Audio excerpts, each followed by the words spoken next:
समर्थ श्री गुरुदेव दत्त गाणगापुरात असतानाची ही गोष्ट आहे।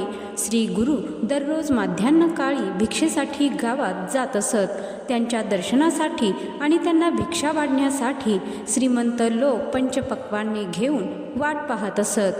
त्याच गावात एक अत्यंत गरीब ब्राह्मण दाम्पत्य राहत होते।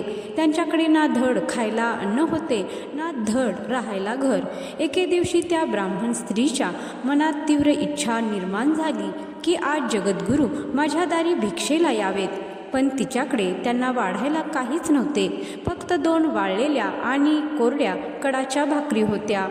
विचित्र लीला पहा, श्री गुरूंनी सर्व श्रीमंताचे राजवाडे सोडून थेट त्या गरीब ब्राह्मण स्त्रीच्या झोपडीसमोर उभे राहून हाक मारली, ओम भवती भिक्षाम देही। ती माऊली आनंदाने धावत आली, पण मनात संकोच होता की एवढ्या मोठ्या यतीश्वरांना मी हे कोरडे तुकडे कसे देऊ। तिने मोठ्या प्रेमाने ते तुकडे श्री गुरूंच्या झोळीत टाकले। श्री गुरूंनी ते कोरडे तुकडे मोठ्या आनंदाने खाल्ले आणि तृप्त झाले। त्यांनी त्या माऊलीला विचारले, तुझ्याकडे अजून काही आहे का?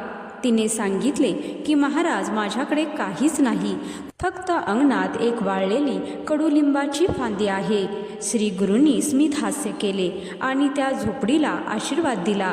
दुसऱ्याच दिवशी त्या गरीब ब्राह्मणाच्या घरात धान्याची कोठारे भरली। ती वाळलेली फांदी हिरवीगार झाली आणि त्या कडुलिंबाला अमृतासारखी गोड फळे येऊ लागली। आजही गाणगापुरात तो गोड कडुलिंब भक्तांना पाहायला मिळतो।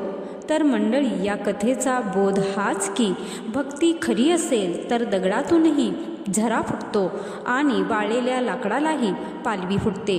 श्री गुरु फक्त भावनेचे भुकेले आहेत। तुम्हाला काय वाटते हे कमेंटमध्ये नक्की सांगा। तसेच कमेंट बॉक्समध्ये जय श्री गुरुदेव दत्त, श्री स्वामी समर्थ लिहायला विसरू नका। व्हिडिओ शेवटपर्यंत पाहिल्याबद्दल धन्यवाद। जय श्री स्वामी समर्थ, जय श्री गुरुदेव।